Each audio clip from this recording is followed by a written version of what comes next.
Welcome to EPG Pathshala. I am Aparna, working as scientist in Quality Control Laboratory, Professor Jayashankar, Telangana State Agricultural University, Hyderabad. Today, we are going to learn about protein structure and denaturation of protein. As you all know that protein is built with amino acids. The order of amino acids in a protein molecule is genetically determined. This primary sequence of amino acids must contain all the information which is required for the protein to assume its correct three-dimensional structure. The primary structure is generally composed of amino acids which are linked together in what are termed as peptide bonds. At first glance, these appear to contain only single bonds and free rotation between such atoms would be expected. If we look further into the protein structure and conformation, we know that all the proteins are made up of amino acids which are all joined by peptide bonds. Peptide bonds are strong bonds and are not easily disrupted. A dipeptide contains two amino acids which are joined by a peptide bond, whereas a polypeptide bond contains several amino acids which are joined by peptide bonds. Proteins are usually much larger molecules containing several hundred amino acids, which can be hydrolyzed, yielding to smaller polypeptides by different kinds of enzymes or by different kinds of acid digestions. The sequence of amino acids joined by peptide bonds form the backbone of any kind of protein. The protein backbone consists of repeating nitrogen-carbon-carbon units. The amino acid side chain, which is called as R group, it projects alternately from either side of the protein chain. The nature of the R group determines the structure or conformation of the chain. Each protein has a very complex and unique conformation which is determined by specific amino acids and the sequence in which they occur along the entire chain. To understand the function of proteins in a food system and the changes that occur in protein during processing, it is very important to understand the protein structure first. Proteins are described as having four different kinds of structures. The first one is primary structure, second one is secondary structure, then we have tertiary structure, and finally the quaternary structure. The primary structure determines the secondary structure, the secondary determines the tertiary, and so on. Let us now first understand the primary structure of the protein, which is very simple. It is a simple sequence of amino acids which are joined by peptide bonds along the protein chain. This is the simplest way of looking at a protein structure. In reality, protein do not exist simply as straight chains. However, it is the specific sequence of amino acids which will determine the form and shape that a protein assumes in food or in any other matrix. Therefore, it is very essential to know the primary structure of the protein if a more detailed understanding of the structure and function of protein is to be learned. Then we should understand the secondary structure. The secondary structure of protein, it refers to a three-dimensional structure of the segments of polypeptide chain. The secondary structure of protein includes three components. One is the alpha helix form, second one is the beta pleated sheet, third one is the random coil. The alpha helix and beta pleated sheets are ordered structures, whereas the random coil is a very disordered structure. The alpha helix is a corkscrew structure. It has got 3.6 amino acids per turn. It is stabilized by intra-chain hydrogen bonds. That is, the hydrogen bonds occur within a single protein chain rather than between the adjacent chains. Hydrogen bonds occur between each turn of the helix. The oxygen and hydrogen atoms that comprise the peptide bonds are involved in hydrogen bond formation. The alpha helix is a stable and organized structure. It cannot be formed if proline is present. Proline is an amino acid and it is a very bulky amino acid. Therefore, when alpha helix is formed and in presence of proline, a alpha helix structure cannot be formed because the 5-membered ring structure of proline prevents the formation of the helix. Then we have the second structure, that is the beta pleated sheet. The beta pleated sheet is more extended conformation than the alpha helix. It can be thought of as a zigzag structure rather than a corkscrew. The stretched protein chains combine to form beta pleated sheets. These sheets are linked together by interchain hydrogen bonds. The interchain hydrogen bonds are the bonds which occur between adjacent sections of protein chains rather than with individual chain. The hydrogen and oxygen atoms that form the peptide bonds are involved in the hydrogen bond formation. Like the alpha helix, beta pleated sheet also is an ordered structure. Then we have the third category in the secondary structure, that is the random coil structure. This is a secondary structure with no regular or ordered pattern along the polypeptide chain. This is a much more flexible structure than either the alpha helix or the beta pleated sheet. It is formed when amino acid side chain prevents the formation of either alpha helix or the beta pleated sheet. This may occur because of presence of an amino acid proline, which has got a very bulky 5-ring structure. So if proline is present or if there are highly charged regions within the protein, then a random coil structure is formed. So a protein may contain regions of either alpha helix, beta helix or random coil in different places along the entire chain of the protein. How much each type of this secondary structure contains depends on the sequence of the amino acids, or in other words, it depends on the primary structure of the protein. So after understanding the primary structure and secondary structure, we will now understand what tertiary structure is. The tertiary structure of protein refers to the 3-dimensional organization of complete protein chain. In other words, it refers to the arrangement of a protein chain that consists of regions of alpha helix, beta pleated and random coil. So, this structure is really an overview of the entire protein chain rather than a detailed look at a small section of it. Again, the tertiary structure is built on the secondary structure of the protein. Here we have again 2 types of tertiary structures. The first one is fibrous protein, second one is the globular protein. Fibrous protein includes structural proteins like collagen, which is the connective tissue protein, or actin and myosin, which are the proteins which are responsible for muscle contraction. The protein chains are extended, forming either rods or fibers.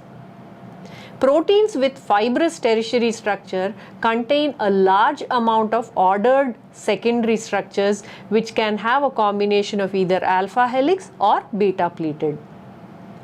So in the tertiary protein, the first category was fibrous protein. Then we have the second category, that is globular protein. Globular proteins are compact molecules and are spherical or elliptical in shape, as their name suggests. These include transport proteins like myoglobin, which carry oxygen to the muscle.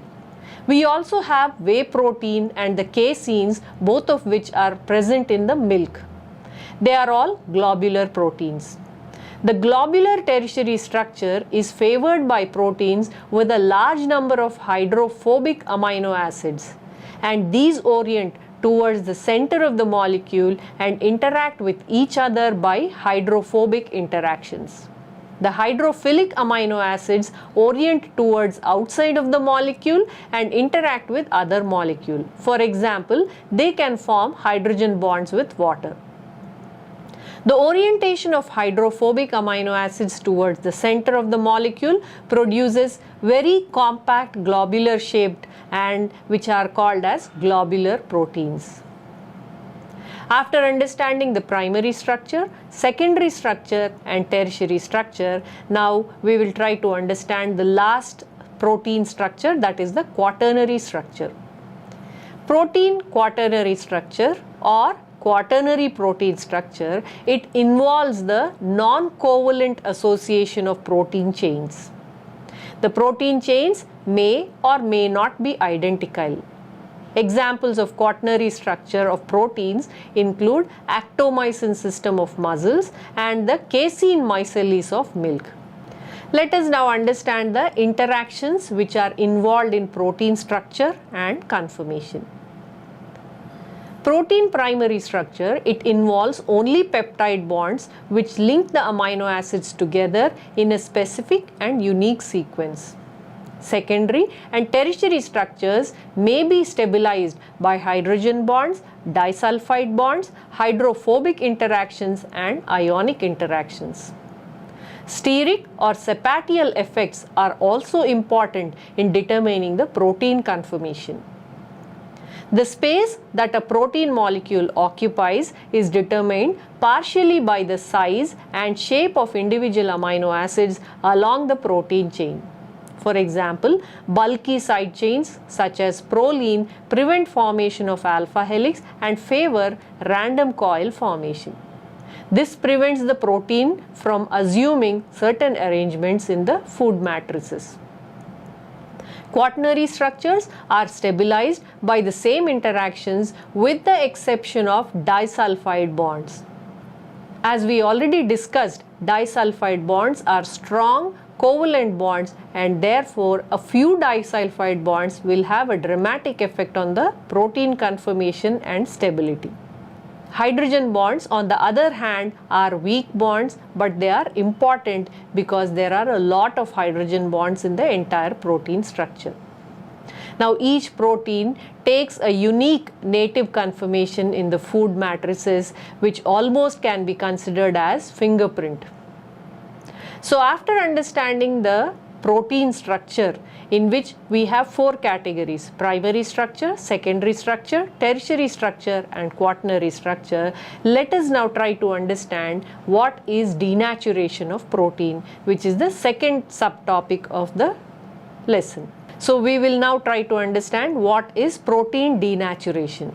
Protein denaturation, it is defined as any non-covalent change in the structure of a protein. This change may alter the secondary structure, tertiary structure or quaternary structure of the molecules. There are some methods which can detect some changes in the protein structure, while there are other methods which require larger alterations in the structure before the changes are observed. When we talk about measuring the protein denaturation, the first change we see is loss of solubility. When a protein is denatured, solubility can be lost. One of the oldest methods which is utilized to follow the course of denaturation was to measure the changes in the solubility. Changes in solubility might be evident in simple buffers, or they may exhibit themselves after exposure to other conditions, like for example exposure of protein to 0.25 molar ammonium sulfate. Proteins vary greatly in their resistance to insolubilization by a variety of procedures, and some proteins that are very important in foods are insoluble in their native state. The loss of solubility is only one of the last stages in a series of changes in the structure that must have occurred during protein denaturation. As such, there is a method of measuring this protein denaturation also. Then the next change which we see during protein denaturation is increased proteolysis. Most native proteins are very resistant to the action of proteolytic enzymes. During digestion, proteins are exposed to the extremes of pH to alter their structures in such a way so that to expose the proper groups to the enzyme molecules. In many cases, increases in proteolysis like decreases in solubility are the result of many changes in the protein structure. So after seeing the change, that is increased proteolysis, we will see the next change which occurs in protein during denaturation, that is loss of biological activity. The third change which occurs during protein denaturation is loss of biological activity. For those proteins that are enzymes, denaturation can be defined as loss of enough structure to render the enzyme inactive. Changes in the rate of enzyme activity, changes in the rate of reactions, the affinity for substrate, pH optimum, temperature optimum, specificity of reaction, etc. can be affected by denaturation of the enzyme molecules. Loss of enzymatic activity can be a very sensitive measure of the denaturation, as some procedures are capable of detecting very low levels of denaturation of proteins also. Let us now move to the fourth change which happens during protein denaturation, that is tritium hydrogen exchange. When compounds that contain tritium are placed in water, they will rapidly exchange the tritium for normal hydrogen if the groups containing the tritium are exposed to water. Tritium may be incorporated into proteins by a number of procedures. Probably the most common in exchange experiments involves the unfolding of protein molecule in a medium where all of the water has been replaced by tritium oxide. When the protein is removed to a normal aqueous environment, three classes of tritium are often observed. Any tritium that is on the surface of the molecule, along with any other that is not necessarily always on the surface but that comes into contact with the surface under conditions of the studies of protein denaturation, will rapidly be lost from the molecule. Then the next one is the procedures to evaluate the denaturation. A variety of procedures have been developed that measures the interaction of electromagnetic radiation with molecules, and some of these procedures have proven to be very useful in the study of protein denaturation. One of such studies is ultraviolet adsorption spectroscopy, which measures the wavelength and the amount of ultraviolet radiation absorbed by a molecule. In proteins, both the wavelength and extent of absorption depend on the amino acids which are present on their physical environments. Now we will move to the next subtopic, that is causes of protein denaturation. Changes in the structure of proteins can be caused by different factors. Some of them are encountered frequently, while others are more theoretical interests. Some of the important mechanisms of protein denaturation to the food scientists, we will discuss them. The first one is thermal denaturation. As the name says, it is because of thermal effect. When proteins are exposed to increasing temperatures, loss of solubility or enzymatic activity occurs over a fairly narrow range. Depending upon the protein studied and the severity of the heating, these changes can be reversible or irreversible also. As the temperature is increased, a number of bonds in the protein molecule are weakened. The first affected are the long-range interactions that are necessary for the presence of tertiary structure. As these bonds are first weakened and broken, the proteins obtain a more flexible structure and the groups are exposed to the solvents. If heating stops at this stage, the protein should be readily refolded to the native structure. If the heating continues, some of the hydrogen bonds that stabilize the helical structure will slowly begin to break down. As these bonds are broken, water can interact with and form new hydrogen bonds with the amide nitrogen and carbonyl oxygens of the peptide bonds. The presence of water further weakens nearby hydrogen bonds by causing an increase in the effective dielectric constant near them. As the helical structure is broken, hydrophobic groups are exposed to various solvents. The effect of exposure of new hydrogen groups or hydrophobic groups is to increase the amount of water bound by the protein molecules. The unfolding that occurs increase the hydrodynamic radiation of the molecule, causing the viscosity of the solution to increase. Upon cooling, the structures obtained by aggregated proteins may not be those of lowest possible free energy, but kinetic barriers will prevent them from returning to the native form. Any attempt to obtain the native structure would first require that the hydrophobic bonds that cause the aggregation to be broken. Exposure of most proteins to high temperature results in irreversible denaturation. Some proteins like caseins contain little of secondary structure, and they generally manage to remove the hydrophobic groups from the contact with solvent without the need of any extensive surfactant. Then the next reason for protein denaturation is changes in the pH. pH denaturation. Most proteins at physiological pH are above their isoelectric points and have a net negative charge. When the pH is adjusted to the isoelectric point of the protein, its net charge will be zero. Charge of repulsions of similar molecules will be at minimum, and many proteins will precipitate at this point. Even for proteins that remain in solution at isoelectric points, this is usually the pH of minimum solubility.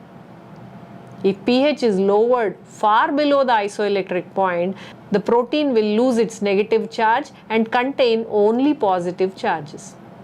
The like charges will repel each other and prevent the protein from aggregating as readily.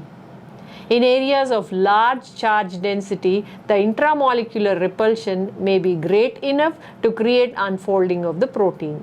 This will have an effect similar to that of mild heat treatment on the protein structure. The effects of high pH are analogous to those of the low pH. The proteins obtain a large negative charge which can cause unfolding and even aggregation. The use of high pH to solubilize and alter protein structure is very important to the formation of fibers from protein of plant origin. So after seeing thermal denaturation and denaturation by altering pH, then we have the third category of denaturation, or the third cause of denaturation, that is changes in dielectric constant. The addition of a solvent that is miscible with water but that is less polar will lose the dielectric constant of the system. This will tend to increase the strength of all electrostatic interactions between molecules that were in contact with the water. Many of the protein hydrogen bonds are effectively removed from the solvent and will not be affected. The presence of less polar solvent will also have effect of weakening the hydrophobic bonds of the proteins. These bonds depend upon an increase in the order of water when they are broken for their existence. As there is less water in the system, this becomes less important, and at some level of replacement, these groups are at lower energy level when in contact with the solvent. Then we will see about the denaturation at interfaces, which is the fourth kind of denaturation. When proteins are exposed to either liquid air or liquid-liquid interfaces, denaturation of protein can occur. At liquid-liquid interface, the protein comes into contact with hydrophobic environment.